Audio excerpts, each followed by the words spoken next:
Hi everyone, I'm Carl Radford, and this is my friend David Summerhays, and he's coming from Montreal to visit and happened to be in the same town at the same time. And so he had a bunch of questions, and so we thought we'd put together a little video on how to tune a Thomas Young Well Temperament, classical tuning. This is more geared towards piano technicians or somebody with a lot of experience, so if it all seems really easy and then you get to it and find out that it's not, it's because it's not you. It's just it takes a long time to learn this, and so it's not as easy as it may appear. But we're going to try to kind of run through the steps of how to tune a Thomas Young Well Temperament, and David's going to throw in any kind of questions he may have along the way. We get a lot of requests about doing this, so Dave's not alone. I've heard from quite a few people who've expressed interest in this kind of video, so I thought we'd throw this together, and David was a good catalyst for that. So welcome, David. Good to have you here. Yeah, thank you. Beautiful home. Oh, thank you. How long are you in Chicago for? Till Sunday, so a week. All right. Yeah. All right. So hopefully this won't take a week. All right. Before we start, do you have any overall general questions about this type of tuning or anything about it? Yeah. If somebody said, "Well, I can just do it in my app," or some kind of electronic tuner, what would you say to why do it by ear? And a lot of people do, especially now.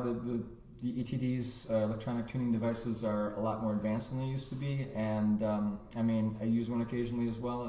It's not a big deal, but that's a really good question because I started tuning orally, and especially with this kind of tuning, where the tradition of it, historically speaking, was always done. It was always orally done. Then I think it's really important to do it orally, at least for the first, until you really understand the tuning and get the idea of the sonorities behind it and what you're doing. If you're just doing it note by note to a machine, you really are traveling blind. You don't know what is what. You're kind of just, it could be anything, and you don't know by the time you're done if it's right or not. So I think it's really important to understand it musically, to understand it, and we're going to go over that at the end of this video of how to listen to the sonorities of the chords. And if you don't go through the steps orally, you're not going to know what the beat ratios are supposed to be and how it's supposed to sound. And likewise, if you don't play it after you're done tuning it, you're not going to understand if it's correct or not, if it sounds good, and basically. So does that make sense? Yep. Yeah. Did you have anything to add to that? No. And will you publish, will you write out steps or just a guideline of what you're doing, or will they just have to watch the video to learn how to do it? I'm glad you brought that up. Yeah. Because we're going to talk about bearing plans. So that's the first step in all of this, is how do you interpret the bearing plan. So what a bearing plan is like a template of the temperament of any tuning. There are hundreds and hundreds of bearing plans, and each one is slightly different. Each one is open to interpretation. Each one is kind of done differently. This particular tuning can be done many different ways. The way it was historically done is a lot different than the way I'm going to do it here. Owen Jorgensen published an equal beating method, which is, the book's no longer in print, and I've tried that and I found it difficult to do, but a lot of people approach it that way. The earlier well temperaments were kind of written down as you kind of move the note until it becomes sour, and it was kind of more touchy-feely. There was not as specifics about it, and so for modern tuners, that's really not usable. What most modern tuners like to use is beat rates, and that makes us feel more comfortable. We're able to get a really precise tuning that way, and that's the way I approach it. So this is not anything that I necessarily recommend for anybody else. This is what works for me, and you know, you may find some other method that works for you better. That's fine. But a bearing plan is basically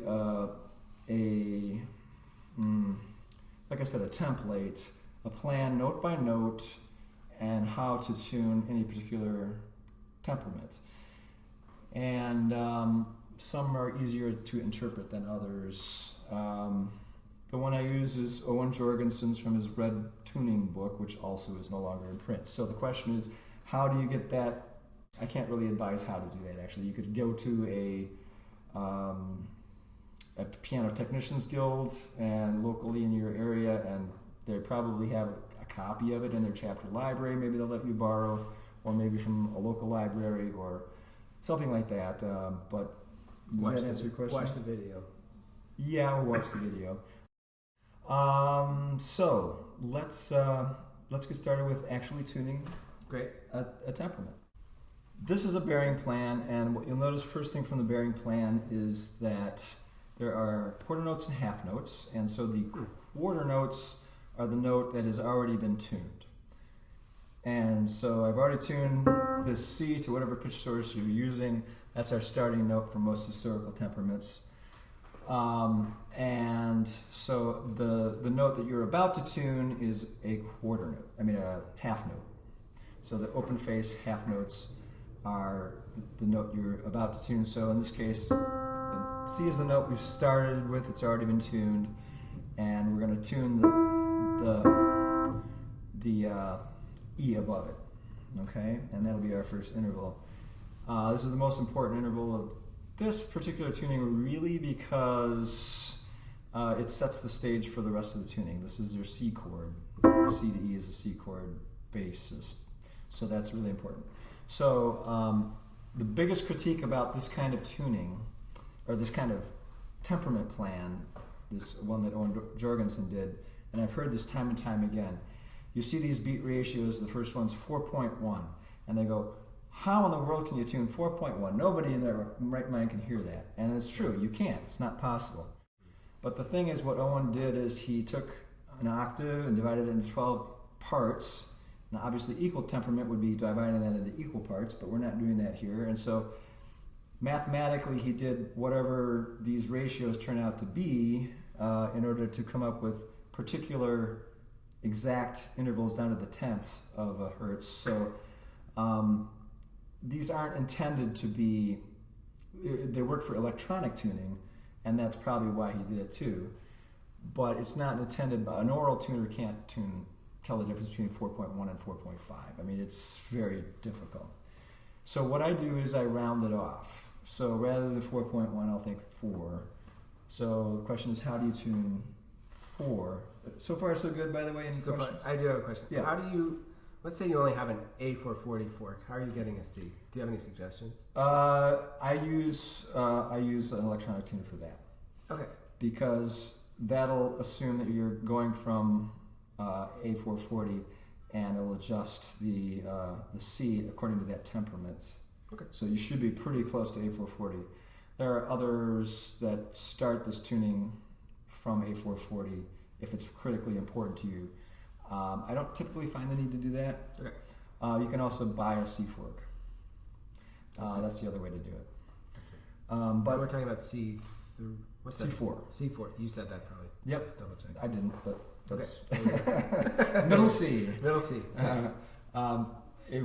Most historical tunings start from middle C, and it wasn't until later, for some reason, that when the pitch standard, well, we don't need to get into that. We went to A440. Anyway. I'm trying to make it brief. Yeah, right. Too late. So the first interval is going to be 4.1, so we're going to say 4 beats per second. So right now that's pretty pure.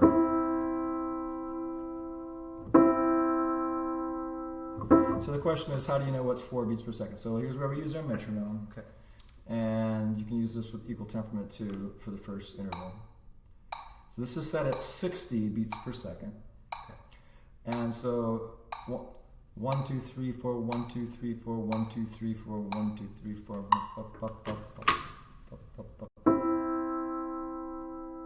so that's a little bit faster.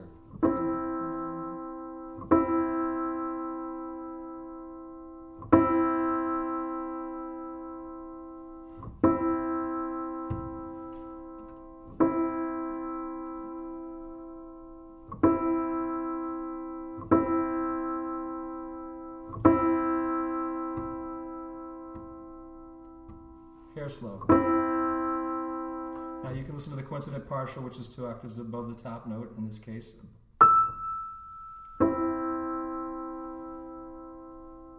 Hear that? Then it should be what? About 4 beats per second. The beats should be okay.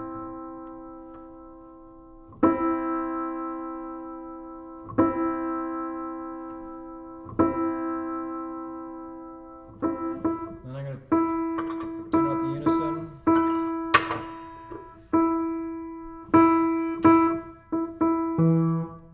And then we're going to go down an octave and tune the octave.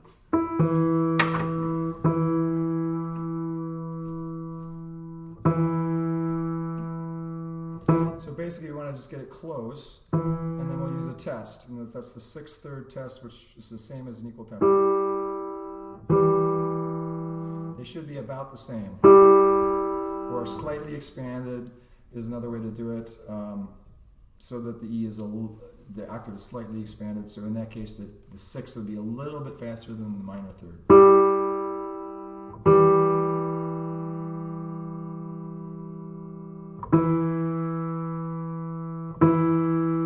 You hear that? Okay.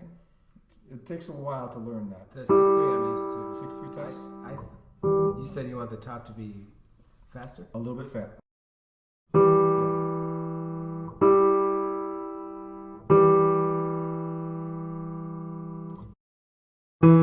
Again, tune out the unisons.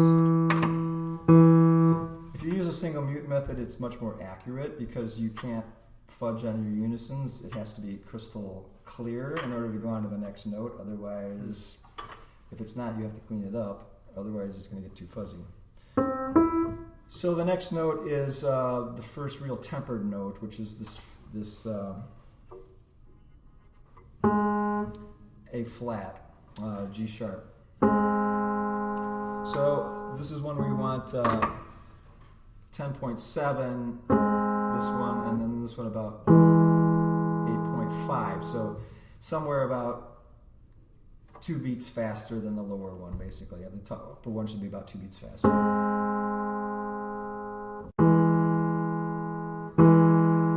So 8.5 is pretty close to the second interval in equal temperament, the second third in equal temperament. So think of it that way.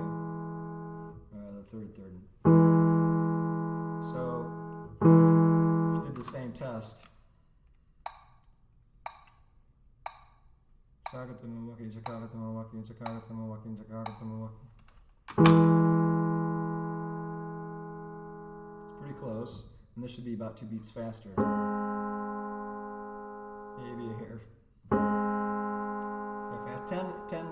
11 beats per second is hard to hear.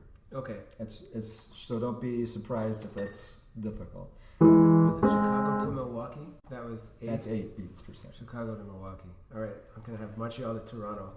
Chicago to Milwaukee and Chicago to Milwaukee. Chicago to Milwaukee is 7. 7. Okay. And is 8. Okay.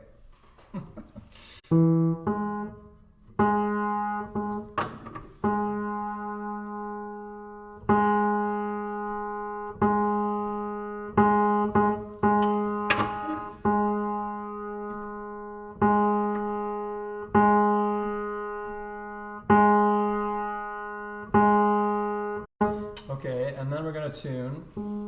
Not sure how you can tell something is 2 beats faster than something else.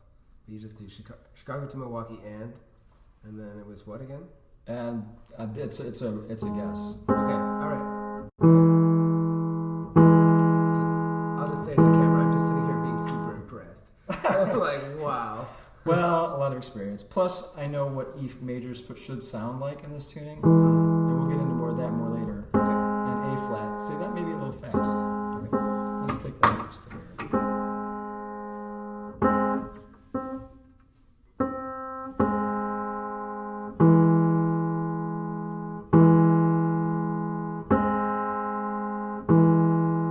Another way to do it is to tune them the same, tune them equally, and then just drop it until you get about 2 beats faster. That's another way to approach it.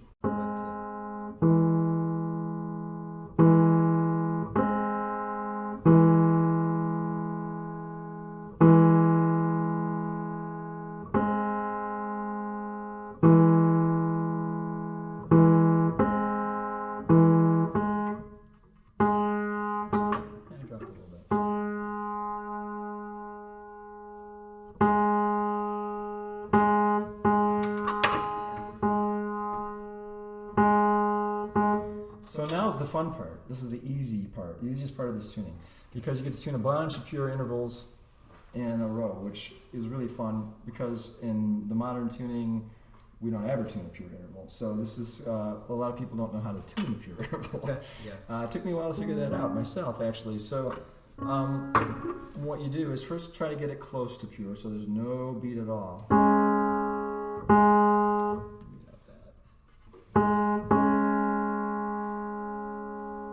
So we're going to get rid of that. It's already pretty close. Just a little bit. So how do you test that? There's the third, sixth test again.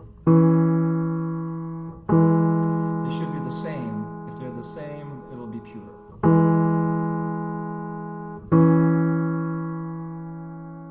So the sixth is just a hair slower. I felt so too. And again, you can listen to the coincident partial, which is the G flat above.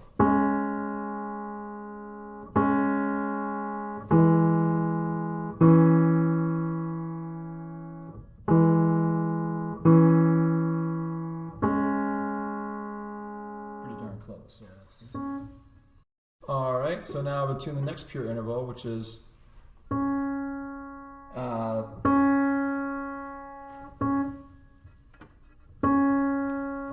C# to F#. Right, so we want to make that pure now.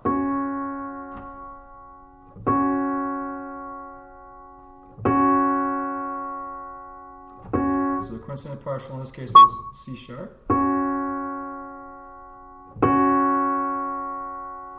Third, sixth check.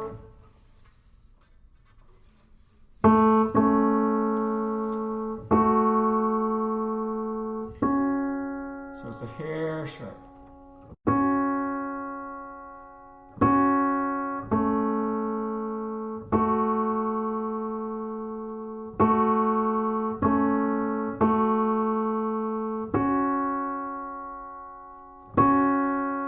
Pretty close. Good with that? I'm good. Yeah.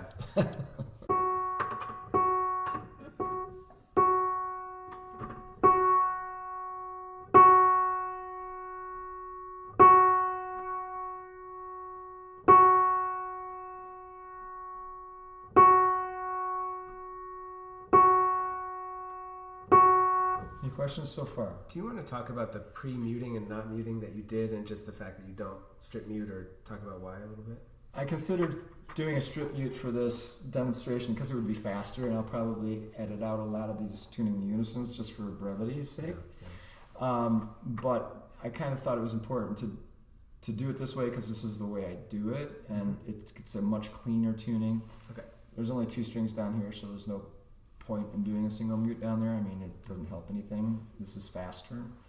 And I muted it out now because we're going to use that when we go later to check octaves. We're going to need to use some of those notes to check things with.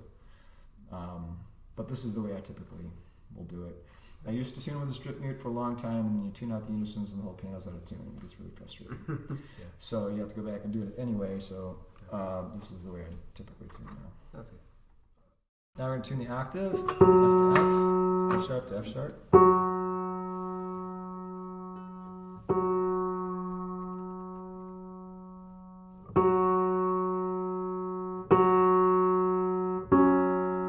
I've already tuned the C#, so I have now a fifth to check for purity.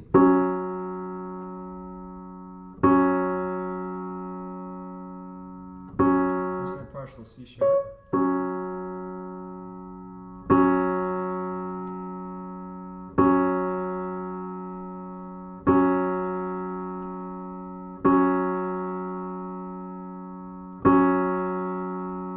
Also do the minor third, major third check. They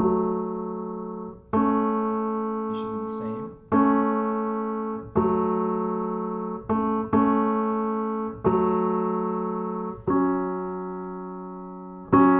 And then your octave check. Same one as before. Pretty close.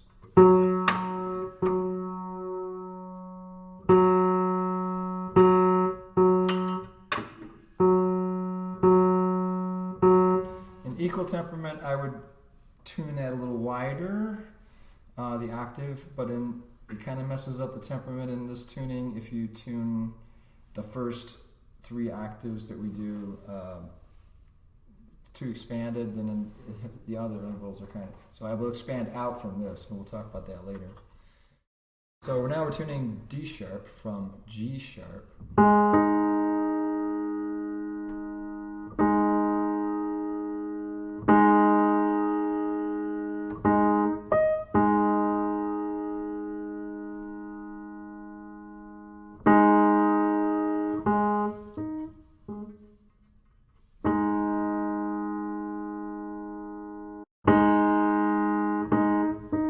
Pretty close.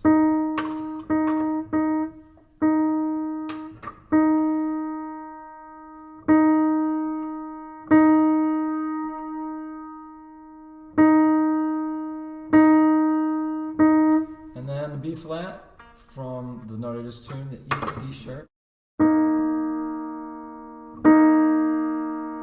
Again, this should be pure. This is the 4th this time.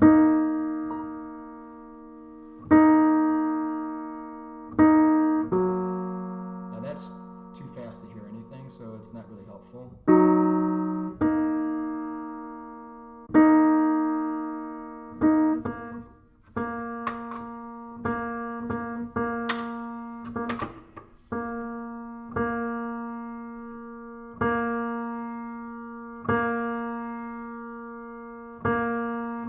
So now you could go through a series of checks to make sure that what we've done so far is not moved or anything like that too much, hopefully. So your octave F sharp should be pure, your E should be pure, all your pure intervals should be pure.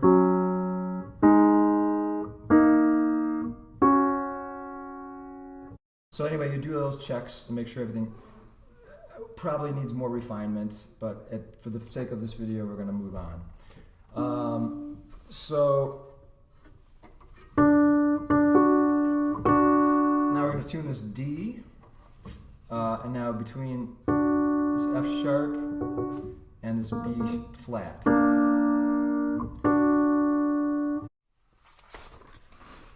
Okay, so I'm going to read what Owen says here, because it's completely, you read this and you go, I can't understand this. Temper D from both B flat and F sharp, so that this third beats 1/4 times as fast as this third. What's 1/4? That's, again, he's theoretically saying that, but he's also then giving us the beat rates, 8.3 and 6.6. Okay. So it's just easier to go by the beat rates. 1, 2, 3, 4, 5, 6. So it's a little bit fast, this top one, and this is a little bit slow.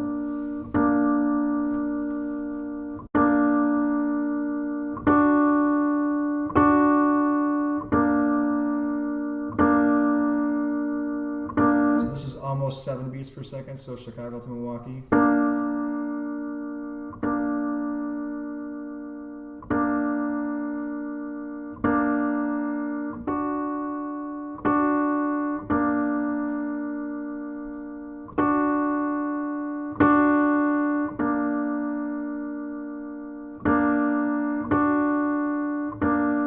That's pretty good, somewhere in that range. So again, the top one should be about 2 beats faster than the bottom one.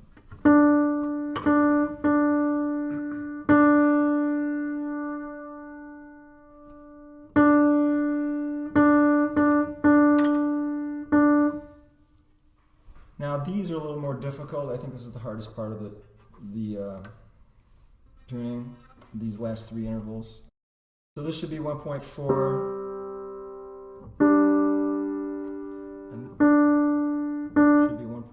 So it's almost the same. This one just a hair faster, but if you can get them the same, maybe just a bit. So basically about 2 beats per second. It's already pretty close.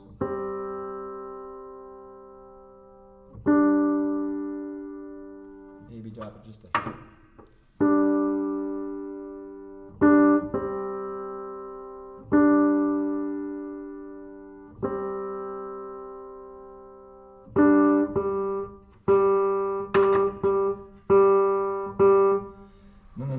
tuning the A,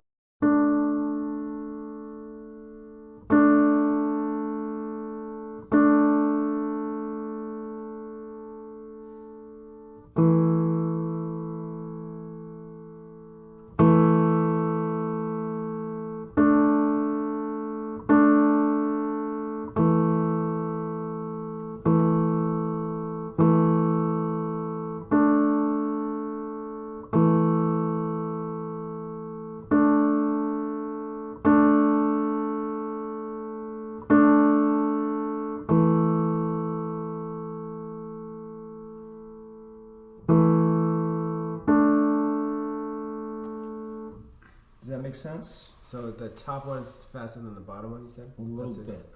All right, so yeah. So this A to D should be about 2 beats per second, and this should be about a beat and a half. E to A should be. Or just to try to approach this as 2, and this just a hair slow.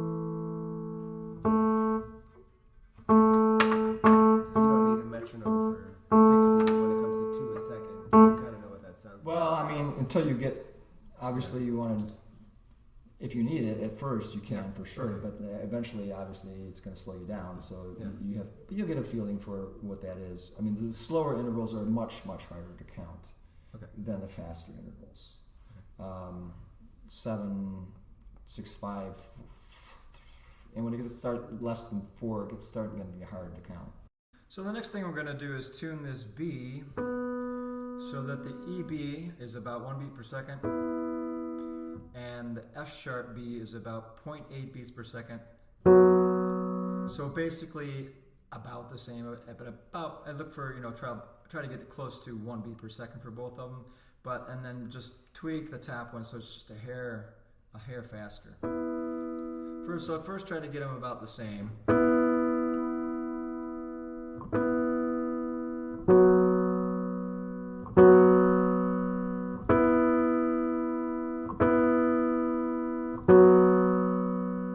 And then try to get the top one just a hair faster. And if you're having a hard time hearing that, it is kind of difficult when it's this slow, try and hear the coincident partials.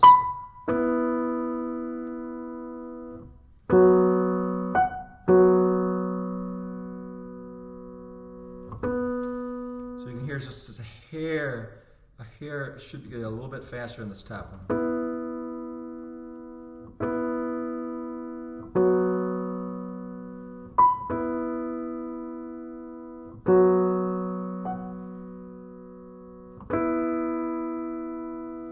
And that's pretty good.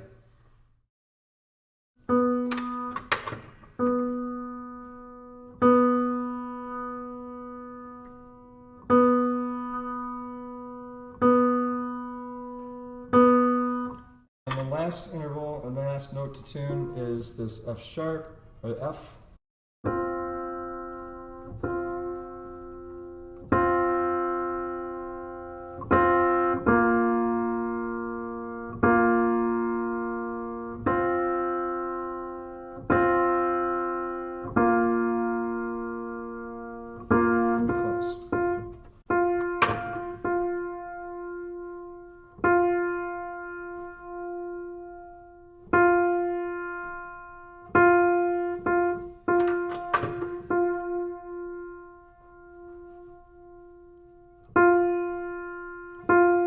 The last note of the temperament is just the octave, F to F.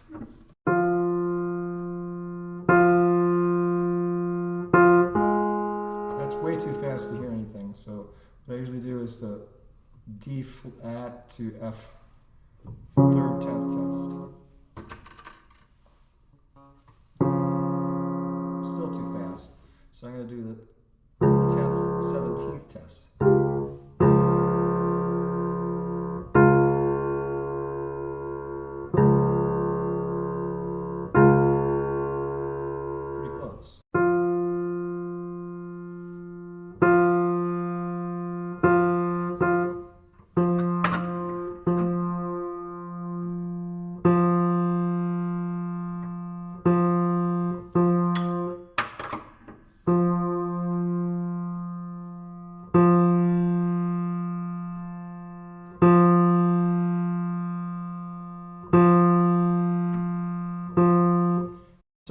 now that I'm done with this temperament, I'm actually not done with it.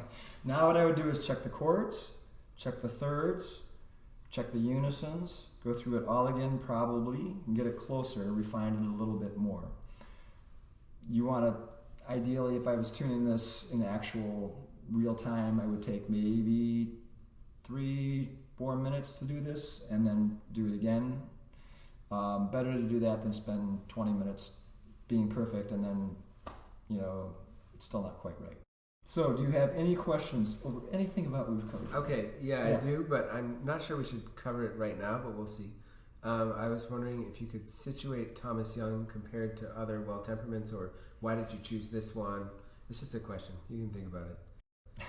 No, it's a good question. It's my favorite tuning, and that's just from tuning a lot of different temperaments over time and playing a lot of different literature on it, and this one it always hits me. Some composers lend themselves to some temperaments better than others, and on some of my other videos I've tried to demonstrate that a little bit. Like I love Brahms and Prince and Handel, and the Handel tuning is pretty cool too. So I mean it's, but this one works for a lot of different repertoire. Works great with Bach. And I just like it. I think the reason that Owen tends to favor it too, if he doesn't really come out and say that anywhere in his book, but you kind of get the impression he's leaning towards this one. Mm-hmm. I think there's just from a aesthetic standpoint, when you look at the balance of the chords around the circle of fifths, they're more in balance. So the chords with 3 sharps and 3 flats, for example, are pretty similar beat rates, and around the circle it goes. And I think it's probably the most balanced of the well temperaments, and so that makes it, I guess, aesthetically more interesting from a, I guess, I hate to say a mathematical standpoint, but you know what I mean. Okay. Whereas some tunings I've tuned, one of the keys or 1 or 2 of the keys are so far out of balance of the others that they're fine, they're wonderful in those keys, some keys, but then you play a couple of the keys and you're like, oh no, this is not working for me for some particular piece of literature. Mm. Whereas this one will work more generally for a lot of different tunings. Okay. Does that make sense? Yep. Let's take a little break, and I'm going to refine just some of this. We'll go through the chord sonorities, and then just to demonstrate them, and then we'll do the octaves, and then